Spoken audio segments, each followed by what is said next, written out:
సరస్వతి భూములపై ఏపీ సర్కార్ కీలక నిర్ణయం తీసుకుంది. పవర్ ప్లాంట్స్ కి కేటాయించిన కొన్ని భూముల రిజిస్ట్రేషన్ రద్దు చేసింది. ఇంతకీ ఏపీ సర్కార్ ఎందుకు ఈ నిర్ణయం తీసుకుంది? పల్నాడు జిల్లాలో సరస్వతి పవర్ ప్లాంట్ కు కేటాయించిన 24.84 ఎకరాల అసైన్ ల్యాండ్స్ రిజిస్ట్రేషన్ను రద్దు చేసింది ప్రభుత్వం. చెన్నైపాలెం, వేమవరం, పిన్నెల్లి, తంగెడ గ్రామాల్లో మొత్తం 1250 ఎకరాలను రైతుల నుంచి కొనుగోలు చేసింది సరస్వతి పవర్ ప్లాంట్ యాజమాన్యం. అయితే అప్పటి నుంచి ఆ భూముల్లో ఎలాంటి నిర్మాణాలు చేపట్టలేదు.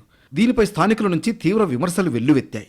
ఇవే భూముల్లో అటవీ శాఖకు సంబంధించిన ల్యాండ్స్ కూడా ఉన్నాయన్న వాదనలు తెరపైకొచ్చాయి. దీంతో డిప్యూటీ సీఎం పవన్ కళ్యాణ్ ఈ ప్రాంతంలో పర్యటించారు. ఆయన ఆదేశాలతో అధికారులు ఈ భూములపై సర్వే చేశారు. అయితే అటవీ భూములు ఉన్నట్లు తేలలేదు, కానీ అసైన్ ల్యాండ్స్ ఉన్నట్లు బయటపడింది. వేమవరం, పిన్నెల్లి గ్రామాల్లో 24.84 ఎకరాల అసైన్ ల్యాండ్ ఉన్నట్లు గుర్తించారు. దీంతో ఈ భూముల రిజిస్ట్రేషన్ను రద్దు చేయాలని ఉన్నతాధికారులు నివేదిక ఇచ్చారు. వెంటనే కలెక్టర్ స్పందించి రిజిస్ట్రేషన్ను రద్దు చేయాలని ఆదేశాలు జారీ చేయడం, వెనువెంటనే ఆదేశాల అమలు కూడా జరిగిపోయింది.